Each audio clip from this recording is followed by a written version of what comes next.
Hello everyone. तो इस video में हम गोल्सवर्दी के 20 क्वेश्चन देखने वाले हैं जो बहुत ही इम्पोर्टेंट क्वेश्चन है।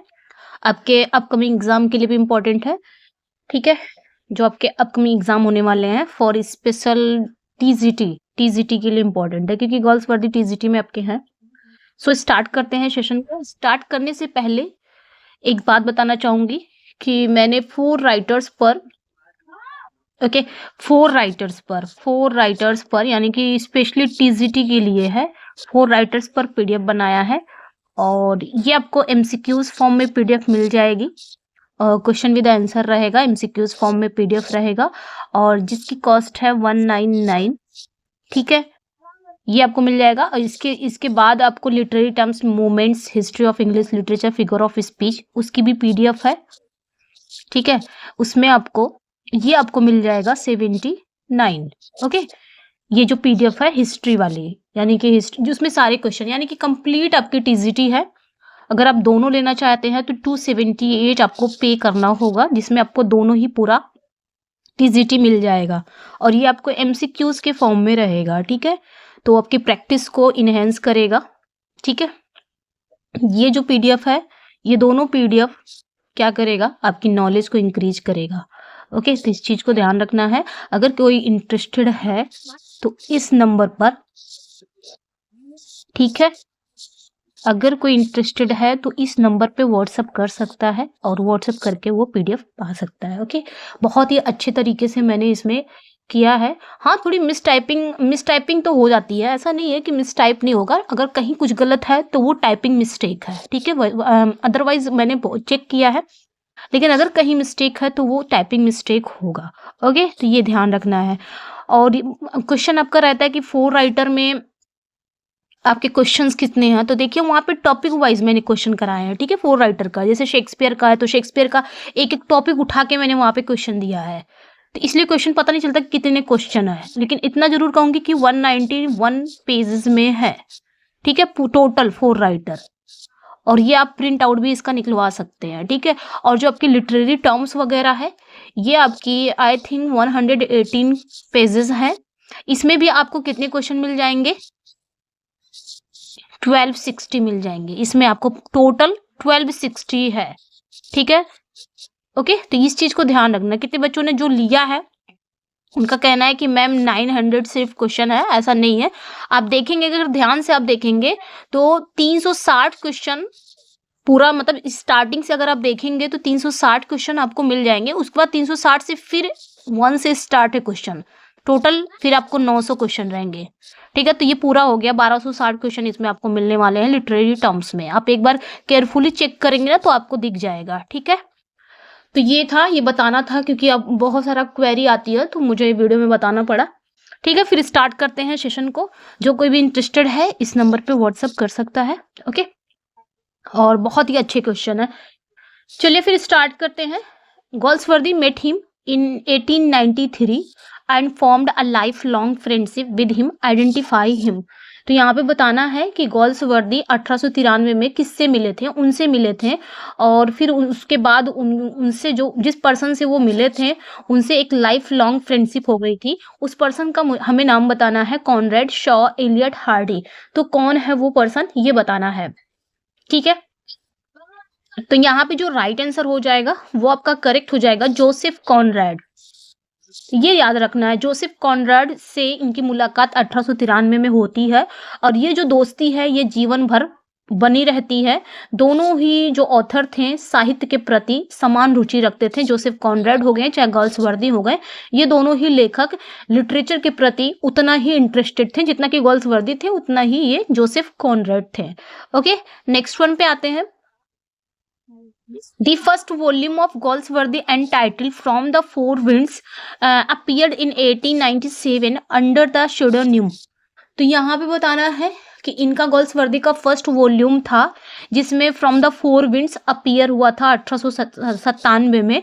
तो किस नाम के तहत हुआ था, मीन्स कहने का मतलब है कि जब इनका ये work from the Four winds appear हुआ था 1897 में पब्लिश हुआ था, तो टाइटल पेज पर नाम किसका था, क्या गोल्सवर्दी का था या गोल्सवर्दी ने जो पेन नेम लिया था अपने लिए, एक उपनाम या ये बोल सकते हैं एक नकली नाम, इन्होंने लिया था, तो क्या टाइटल पे वो नाम था? John Saint John, Samuel Clemens, George Eliot, Lewis Carroll. तो यहाँ पे बताना है, ठीक है, कौन है। तो देखिए इनके जो अर्ली वर्क्स हैं, अर्ली जो इनके यानी कि शुरुआती जो इनके प्ले आए हैं, वर्क आए हैं, वो उसमें इनके ये जॉन सेंट जॉन थे। राइट आंसर यहाँ पे ए हो जाएगा, जॉन सेंट जॉन। तो जॉन सेंट जॉन के तहत ही आया था। जैसे कि इनके अर्ली वर्क कौन कौन से हैं, एक तो ये हो गया फ्रॉम द फोर विंड्स, ये इनकी शॉर्ट स्टोरीज का कलेक्शन है, ये याद रखना है, ठीक है। फ्रॉम द फोर विंड्स ये क्या है, ये इनके शॉर्ट स्टोरी का कलेक्शन है, शॉर्ट स्टोरीज का कलेक्शन है, ठीक है। एक तो ये आया था इस नाम के तहत, ये गोल्सवर्दी का नकली नाम है, पेन नेम है। एक आया था आपका जोसिलिन, ठीक है, तो ये भी याद रखना है। जोसिलिन ये आई थिंक आया था 1898 में, कहीं कहीं आपको 99 भी मिलता है, बट ज्यादातर 98 ही सही है। जोसिलिन भी आया था। फिर आया था विला रूबेन, ठीक है, ये भी आया था। और एक आया था अ डिवोन टू मी, ऐसे करके था, अ डिवोन टू मी शायद, ठीक है। और ये था फ्रॉम द फोर विंड। तो ये 4 वर्क इनके अर्ली वर्क्स हैं। और ये जब पब्लिश हुए थे तो टाइटल पेज पर गोल्सवर्दी का नाम नहीं था, इनका नकली नाम था जॉन सेंट जॉन। तो ये इंपॉर्टेंट हो जाता है, ठीक है, जॉन सेंट जॉन। अब ये बात होती है कि तब इनका पहला वर्क कौन सा था जो इनके नाम से ही आया था, इनके असली नाम से, रियल नेम से आया था। तो 1904 में दी आइलैंड फेरिसीज आया था, ठीक है, ये याद रखना है, आइलैंड फेरिसीज, दी आइलैंड फेरिसीज, ओके, ये आया था आइलैंड फेरिसीज, ठीक है। आइलैंड फेरिसीज आया था 1904 में। और यहाँ पे इन्होंने क्या किया था, यहाँ पे जब ये पब्लिश हुआ था तो गोल्सवर्दी का रियल नेम था, यहाँ पे जॉन सेंट जॉन को इन्होंने क्या किया था, अपने नकली नाम को ड्रॉप कर दिया था। 1904 में ही इन्होंने अपने नकली नाम को ड्रॉप कर दिया। और 1904 में ये इनका नॉवेल आया था आइलैंड फेरिसीज, जो इनके रियल नेम से आया था। तो ये याद रखना है, जो इनके रियल नेम से आया था। अच्छा, 1904 में और एक घटना घटती है इनके साथ। कौन सी घटना घटती है? तो इनके फादर की डेथ हो जाती है, ये भी याद रखना है, फादर की डेथ होती है 1904 में। तो इतना आपने याद रखना है, ठीक है, इंपॉर्टेंट हो जाता है, ओके। चलिए आगे बढ़ते हैं, नेक्स्ट वन पे आएंगे। Galsworthy first novel was published in 1899। देखिए यहाँ पे 1898 होना चाहिए, मैंने कहा था ना कहीं कहीं 99 भी आता है, कितनी बुक्स में आप देखेंगे तो 99 ही दिखेगा, तो ये याद रखना है, ठीक है। तो यहाँ पे मैंने जो बताया है ये याद रखना है। फ्रॉम द फोर विंड्स जो है ये इनकी पहली बुक है, शॉर्ट स्टोरीज कलेक्शन है, जो इसी नाम से प्रकाशित हुई थी, पब्लिश हुआ था जॉन सेंट जॉन के।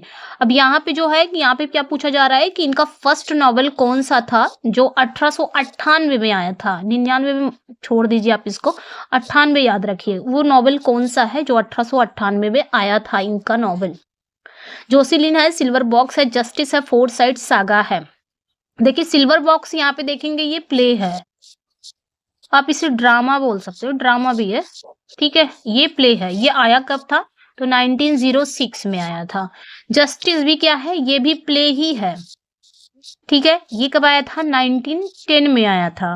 फोर साइड सागा जो है ये एक ट्रायलॉजी है, इसके अंदर आपको 3 नॉवेल 2 इंटरल्यूड मिल जाते हैं, तो ये पांचों मिला के एक ट्रायलॉजी बन जाती है। उसका टाइटल क्या था? Forsyte saga. ये टोटल कब पब्लिश हुआ था? 1922 में, ठीक है। अब यहाँ पे बचता क्या है? जोसिलिन, यही है आपका राइट आंसर, ओके। 1898 में ये आया था, ओके। तो गोल्सवर्दी का ये पहला नॉवेल था, याद रखना है, जो 1898 में, कहीं कहीं 99 भी आता है, खैर आपको 98 याद रखना है, 98 में पब्लिश हुआ था। ये उनकी शुरुआती साहित्यिक प्रयासों में से एक था, तो ये याद रखना है, ओके। नेक्स्ट वन पे आएंगे। अच्छा, यहाँ पे एक चीज और बताना था कि फोर साइड सागा में जो इसमें क्या था, इसमें 3 नॉवेल्स थे, इसमें 3 नॉवेल्स हैं और 2 इंटरल्यूड है, ठीक है, 2 इंटरल्यूड है। 3 नॉवेल्स कौन कौन से हैं? तो द मैन ऑफ प्रॉपर्टी है, पहला आपका द मैन ऑफ प्रॉपर्टी है, ये इनका नॉवेल है, ठीक है, जो कब आया था 1906 में आया था। फिर इसके बाद क्या आता है, Indian summer of a Forsyte, इनका इंटरल्यूड आता है। अगर मैं बताऊं तो यहाँ पे इंटरल्यूड आता है Indian summer of a Forsyte. फिर उसके बाद क्या आता है आपका, इन चांसरी। इन चांसरी क्या है, इन चांसरी, इन चांसरी क्या है, ये भी एक नोवेल है और ये इंडियन समर, ये इंटरल्यूड है। ठीक है, उसके बाद फिर एक इंटरल्यूड आता है आपका अवेकनिंग, मैं एकदम सीरियल वाइज बता रही हूँ यहाँ पे। फिर आता है अवेकनिंग, ठीक है, ये भी इंटरल्यूड ही है। उसके बाद आपका फिर नॉवेल आता है टू लेट, ठीक है, टू लेट। ओके, तो ये ध्यान रखना है। तो इसमें ये आपका जो हो गया, दी मैन ऑफ प्रॉपर्टी और इन चांसरी, टू लेट, ये तीनों क्या हो गए, नॉवल हो गए। ठीक है, बाकी Indian summer of a foresight, awakening, ये दोनों क्या हो गए, इंटरल्यूड हो गए। तो ये पांचों मिला के, इसमें पांचों मिला के एक ही साथ पब्लिश किया गया था और उस पर टाइटल क्या दिया गया था, फोरसाइट सागा, जो टोटल कब पब्लिश हुआ था, 1922 में। तो ये चीजें याद रखनी है। ओके, चलिए आगे बढ़ते हैं, नेक्स्ट वन पे आएंगे। I read in various chambers, practice almost not at all and disliked my profession thoroughly. Who said this? ऐसा किसने कहा है, गोल्सवर्दी, कॉनरेड, शॉ या जॉयस? किसने कहा है ये बताना है।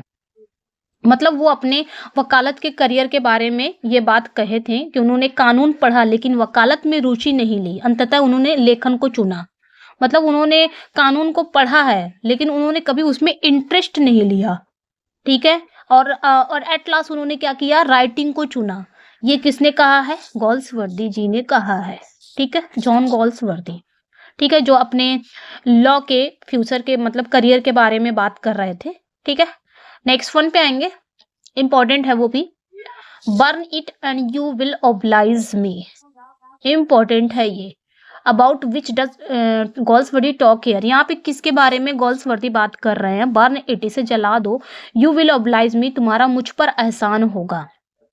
ठीक है, ये किसके बारे में कह रहे हैं, यहाँ पे इंपॉर्टेंट लगाना चाहूंगी, इंपॉर्टेंट है।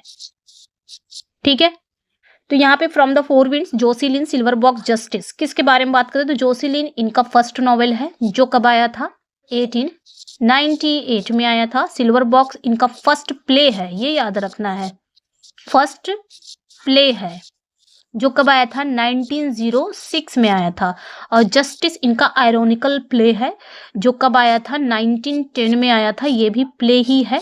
ठीक है, जो ट्रायल सीन के लिए जाना जाता है, 1910 में आया था ये।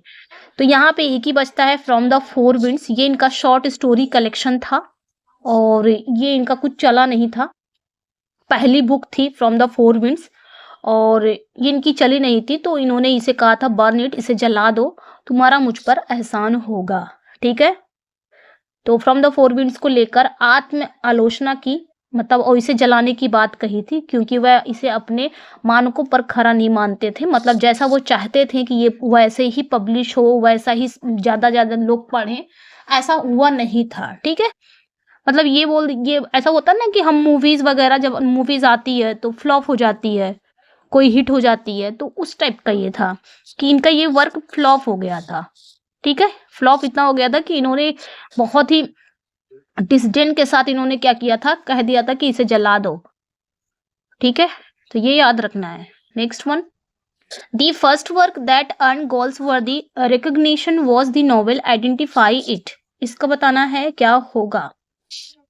गोल्सवर्दी का जो एक लिटरेरी पहचान है, कौन से वर्क का फर्स्ट वर्क वो कौन सा था जहां पे गोल्सवर्दी को एक लिटरेरी पहचान मिला, एक साहित्यिक पहचान मिला। और ये जो वर्क था इनका अमीर वर्ग के समाज पर व्यंग भी करता है। ठीक है, तो वो वर्क कौन सा है, मैंने ये भी बता दिया है। ये जो वर्क है, ये जो अमीर क्लास के लोग थे, जो अमीर रिच क्लास के लोग थे, उसके समाज पर एक सटायर है। ठीक है, आइलैंड फेरिसीज है, जस्टिस है, सिल्वर बॉक्स है, फोरसाइट सागा है। तो राइट आंसर यहाँ पे आपका आइलैंड फेरिसीज हो जाएगा। तो पहला वर्क था जहां से गोल्सवर्दी, ये 1904 में आया था और ये नॉवल था 1904 में पब्लिश हुआ था और इसमें ये गोल्सवर्दी के रियल नेम से ही आया था 1904 में। ठीक है, और ये वर्क इनका ऐसा था कि जो जहाँ पे इन्हें एक लिटरेरी पहचान दिलाई। ठीक है, और ये वर्क में अमीर वर्ग के समाज पर व्यंग करती है, इसमें दिखाया गया है। ठीक है, आगे क्वेश्चन मिलने वाला है। नेक्स्ट वन पे आएंगे, The Island Pharisees holds up a picture of a wealthy class ruling. देखिए आ गया क्वेश्चन, अभी मैंने बताया है कि आइलैंड फेरिसीज जो है वो अ picture of wealthy class ruling, जो अमीर लोग हैं उनके शासन, उनके रूलिंग का पिक्चर दिखाता है, होल्ड्स करता है, यानी कि डिपिक्ट करता है आइलैंड फेरिसीज में। तो गोल्सवर्दी का कौन सा वो प्ले है, ठीक, सॉरी, गोल्सवर्दी के आइलैंड फेरिसीज में बताना है क्या कर रहे हैं, मतलब जो वेल्दी क्लास के हैं उन लोग हैं वो किस पे रूल करते हैं, ऐसा इसमें दिखाया गया है। ओवर द पुअर क्लास पर, या ओवर द मिडिल क्लास पर, या ओवर द वर्किंग क्लास पे, ओवर द अरिस्टोक्रेसी, या फिर एनविंग देम। तो यहाँ पे बताना है हमें। राइट आंसर यहाँ पे क्या हो जाएगा कि जो आइलैंड फेरिसीज में यही दिखाया गया है कि जो अमीर वर्ग के हैं वो क्या करते हैं, पुअर क्लास पर क्या कर रहे हैं, पुअर जो अमीर वर्ग के लोग हैं वो गरीबों का शोषण करते हैं और उनके जीवन पर नियंत्रण की कहानी है। यही सारी चीजें दिखाई गई है इसमें कि ये लोग क्या करते हैं, गरीबों पर शोषण करते हैं, ठीक है, मतलब उन पे रूलिंग करते हैं। ये चीजें इसमें दिखाई गई है। नेक्स्ट वन पे आएंगे, ठीक है, the first play that made Galsworthy famous as a playwright. अब यहाँ पे प्ले राइट की बात कर रहा है नाटककार की, गोल्सवर्दी का पहला ऐसा कौन सा प्ले है जहां पे वो एक प्ले राइट के रूप में प्रसिद्ध हुए थे। सिल्वर बॉक्स, जस्टिस, स्ट्राइफ या स्किन गेम, ठीक है। तो मैंने बताया ना फर्स्ट प्ले कौन सा है, 1906 में आया था, ये इनका फर्स्ट प्ले था और इन्होंने 3 एक्ट में था ये प्ले, ठीक है। सिल्वर बॉक्स है, 1906 में आया था और जब ये आया था तो काफी फेमस हो गया था, यानी कि फ्लॉप नहीं हुआ था, हिट गया था ये प्ले। और हिट इतना गया कि लोग इन्हें एज ए प्ले राइट जानने लगे, एज ए प्ले राइट की ये प्ले राइट भी है, नॉवलिस्ट के साथ साथ ये प्ले राइट भी है, एक फेमस प्ले राइट है, ठीक है। ये फ्लॉप नहीं हुआ था, हिट गया था। जैसे मूवीज वगैरह आती हैं तो हिट जाती है, कोई फ्लॉप जाता है, उसी तरह याद रखना है। नेक्स्ट वन पे आएंगे, नेक्स्ट क्वेश्चन पे आएंगे, Galsworthy's reputation as a novelist. Galsworthy की जो रेपुटेशन है as a novelist was established, ये स्टैब्लिश हुई थी बाई, किसके द्वारा हुई थी, मतलब कौन सा ऐसा वर्क था कि उस वर्क के आने के बाद गोल्सवर्दी एज ए नॉवेलिस्ट जानने लगे, प्लेराइट तो जानने लगे। वो जो आया था क्या बोलते हैं, सिल्वर बॉक्स आया, वहां पे वो as a playwright, famous playwright वहां पे उनकी पहचान मिल गई। तो कौन सा ऐसा प्ले था जो इनको एज ए नॉवेलिस्ट इनकी रेपुटेशन को स्टैब्लिश किया था। Forsyte Saga, Island Pharisees, Justice, Silver Box, ये दोनों तो कट ही कर दें। यहाँ पे नॉवेलिस्ट की बात किया, इसका मतलब उन्होंने नॉवेल लिखा होगा, तो यहाँ पे आप प्ले को दोनों को ऐसे ही एलिमिनेट कर सकते हैं। तो कौन सा है, तो फोर साइड सागा है भाई, यही है। ये मैग्नम ओपस वर्क इनको बोला जाता है, तो यहाँ पे ए करेक्ट हो जाएगा। फोर साइड सागा ने गोल्सवर्दी को एक प्रतिष्ठित उपन्यासकार के रूप में स्थापित किया है, ठीक है, ये याद रखना है। इसमें अमीर फोर साइड परिवार की कहानी है, ठीक है, एक वेल्दी फोर साइड परिवार की कहानी दिखाया गया है। नेक्स्ट वन पे आएंगे, ओके, नेक्स्ट वन पे आएंगे, दी फोर साइड सागा इंक्लूड्स। अब फोर साइड सागा में क्या क्या इंक्लूड्स है, द मैन ऑफ प्रॉपर्टी, ये नॉवेल है इनका, ये क्या है, नॉवेल है, जो कब आया था, 1906 में ये आया था। इंचांसरी ये भी इनका नॉवेल है, ठीक है। एंड टू लेट, ये भी इनका नॉवेल है। तो मैंने बताया था ना कि फोर साइड सागा में 3 नॉवेल है, 2 इंटरल्यूड है, तो तीनों नॉवेल यहाँ पे हैं। आगे क्वेश्चन क्या कह रहा है कि 2 इंटरल्यूड भी हैं, फाइंड द इंटरल्यूड्स, हमें उस इंटरल्यूड को फाइंड करना है। तो यहाँ पे तीनों नॉवेल्स तो हैं, तो वो दोनों इंटरल्यूड्स कौन कौन से हैं ये बताना है, ठीक है। अब देख सकते हैं, अगर आपको नहीं भी पता है तो एलिमिनेट कर सकते हैं। सिल्वर बॉक्स अभी मैंने बताया प्ले है, स्ट्राइप भी प्ले ही है, जस्टिस भी प्ले ही है, सो भी प्ले ही है, और यहाँ पे आप देख सकते हैं जॉय भी प्ले है, स्किन गेम भी प्ले है, सारा प्ले है। तो बचा क्या, एक ही बचा, Indian summer of a fourth site and awakening, ये दोनों क्या है, इंटरल्यूड है, ठीक है। तो ये याद रखना है, Man of Property, In Chancery, Too Late. और देखिए अगर हम एक क्रोनोलॉजी ऑर्डर में बात करें तो सबसे पहले द मैन ऑफ प्रॉपर्टी आएगा, उसके बाद आपका Indian summer of a fourth site saga आएगा, उसके बाद आपका इंचांसरी आएगा, देन अवेकनिंग आएगा एंड लास्ट टू लेट आएगा। ये इसका एक क्रोनोलॉजिकल ऑर्डर हो गया, तो इसको भी याद रखना है। क्वेश्चन कैसे पूछ ले क्या पता। हो सकता है क्रोनोलॉजिकल ऑर्डर ही पूछ ले, तो वो चीजें याद रखनी है कि कैसे कैसे आता है, ठीक है। नेक्स्ट क्वेश्चन पे आएंगे हम, नेक्स्ट वन पे आएंगे, ठीक है। नेक्स्ट क्वेश्चन पे आएंगे, which play of Galsworthy deals with the inadequacy of the administration of justice and the attitude of different types of people towards an escaped prisoner।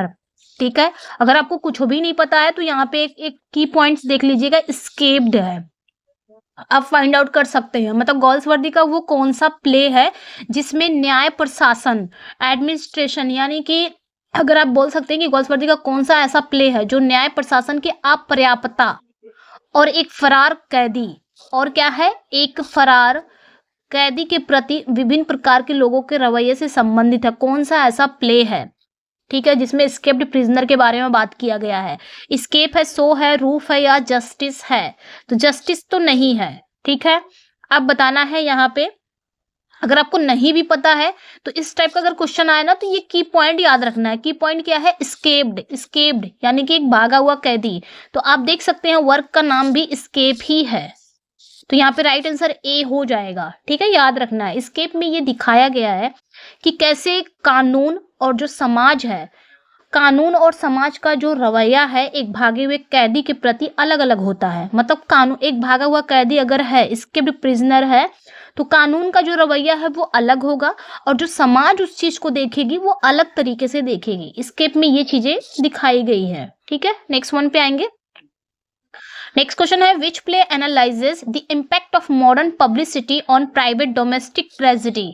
तो ये भी की पॉइंट्स याद रखना है, अगर आपको याद नहीं हो रहा है कि कौन सा प्ले किस चीज से डील करता है, ठीक है, ठीक है। तो यहाँ पे क्या कहा जा रहा है कि कौन सा प्ले है जो डोमेस्टिक ट्रेजेडी पर आधुनिक प्रचार के प्रभाव का एक विश्लेषण करता है, एक एनालाइज करता है, यानी कि डोमेस्टिक ट्रेजेडी के बारे में दिखाता है।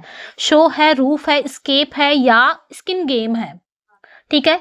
तो यहाँ पे देखना है आपने, स्किन गेम में तो नहीं दिखाता है ना, ये तो वो Hornblower and Hillcrist की कहानी दिखाता है ना, Hornblower and Hillcrist, इसको तो छोड़ देते हैं। एस्केप में तो एक एस्केप्ड प्रिजनर की कहानी रहती है, ऐसे भी याद रख सकते हैं आप, क्योंकि गोल्सवर्दी का जो प्ले है ना वो डील किससे करता है ये ज्यादा इंपॉर्टेंट हो जाता है, और उनका प्ले भी याद रखना है कि कौन कौन से उन्होंने लिखे हैं, ऐसे भी क्वेश्चन आते हैं, ठीक है, कि उन्होंने उनका ज्यादा से ज्यादा आपने क्या ध्यान रखना है, प्ले, कि ये गोल्सवर्दी का प्ले कौन सा है, इस टाइप के क्वेश्चन बहुत आते हैं। और डील करने वाला क्वेश्चन, यानी कि किससे ये डील करता है, इसमें क्या दिखाया गया, कौन सी कहानी है, ठीक है, तो ये याद रखना है। एस्केप में तो एस्केप्ड प्रिजनर की बात हो रही है। अब यहाँ पे आप देख सकते हैं, और जो रूफ है, रूफ में एक स्टोरी, एक होता ना कि वो स्टोरी, अरे होटल की स्टोरी, उस स्टोरी की कहानी होती है, यानी कि अभी हम पढ़ने वाले हैं आगे। तो यहाँ पे राइट आंसर यहाँ पे ए हो जाएगा। द शो में ही क्या दिखाया गया है, आधुनिक मीडिया और प्रचार के प्रभाव को पारिवारिक जीवन के ट्रेजेडी पर दिखाया गया है, ठीक है। इसमें मीडिया वगैरह की बात होती है, जो मॉडर्न पब्लिसिटी है और प्रचार के प्रभाव को एक पारिवारिक जीवन के ट्रेजेडी को दिखाया गया है, ये याद रखना है। डोमेस्टिक ट्रेजेडी शो को याद रखना है। ये सब की पॉइंट है, आप ऐसे भी याद रख सकते हो। अगर ज़्यादा मतलब ज़्यादा याद नहीं हो रहा है, कन्फ्यूजन हो रही है, तो थोड़ा सा की पॉइंट दिमाग में रख लीजिए। तो domestic tragedy, the show, escape prisoner, escape उसमें आया, एस्केप याद रखना है इसमें। नेक्स्ट वन पे आएंगे, जल्दी जल्दी कर लेते हैं। नेक्स्ट वन पे आएंगे, which play contrast the fates of the various stories in a hotel. देखिए ये क्वेश्चन आ गया, यही मैंने बताया था, होटल की बात होती है, तो ये याद रखना है, होटल की बात होती है इसमें, ठीक है। तो यहाँ पे क्या कहा जा रहा है कि कौन सा ऐसा प्ले है जो एक होटल में अलग अलग कहानियों के भाग का एक विरोधाभास दर्शाता है। तो आपने यहाँ पे क्या याद रखना है, एस्केप तो एस्केप प्रिजनर का था, शो में तो क्या दिखाया गया था, डोमेस्टिक ट्रेजेडी मैम ने बताया था, जस्टिस में ऐसा कुछ है ही नहीं, होटल के बारे में बात हो रही है, वेरियस स्टोरीज की बात हो रही है, होटल ये याद रखना है, होटल यानी कि की पॉइंट है, द रूफ की बात हो रही है, द रूफ, ठीक है, ये याद रखना। द रूफ क्या है, एक होटल में अलग अलग किरदारों की कहानियां और उनके नियति को दर्शाता है, ये जो स्टोरी है इसमें दिखाता है, ठीक है। नेक्स्ट क्वेश्चन पे आएंगे हम। नेक्स्ट वन क्या है, literature is its own reward, who said this, ऐसा किसने कहा है कि जो साहित्य है अपने आप में ही एक इनाम है, एक रिवार्ड है, ये हमको अलग से रिवार्ड की जरूरत नहीं है। ठीक है, ये कब इन्होंने कहा था, ये भी याद रखना है, गोल्सवर्दी ने कहा था। ये कब कहा था, जब इन्हें नाइटहुड की, आई थिंक, हाँ, नाइटहुड की टाइटल जब मिल रही थी उसी समय शायद इन्होंने कहा था, जहां तक मुझे याद है। तो टाइटल जब इनको मिल रही थी नाइटहुड की टाइटल, और नाइटहुड की टाइटल इनको 1917 में मिली थी, बट इन्होंने रिफ्यूज किया था 1918 में, याद रखना इंपॉर्टेंट 1918 है। ठीक है, तब इन्होंने ये बात कही थी, literature is its own reward, जो साहित्य है वो अपने आप में ही एक रिवार्ड है। तो राइट आंसर यहाँ पे ए हो जाएगा। नेक्स्ट क्वेश्चन पे आते हैं।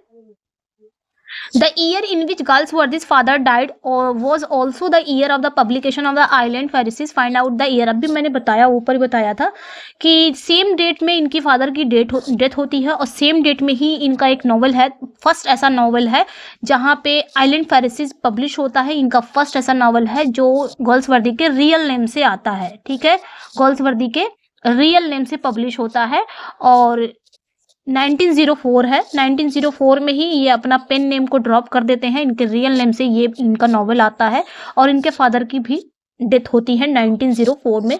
सो याद रखना है। ठीक है, और उसी वर्ष इनके पुस्तक द आइलैंड फेरिसीज भी आती है। नेक्स्ट वन पे आएंगे। A turning point in the life of गोल्सवर्दी came with the publication of, तो किसके पब्लिकेशन से गोल्सवर्दी के जीवन में एक टर्निंग पॉइंट आया था? The Man of Property, Silver Box, Island Pharisees, Justice. तो बताना है किसके पब्लिकेशन से गोल्सवर्दी के जीवन में एक टर्निंग पॉइंट आता है।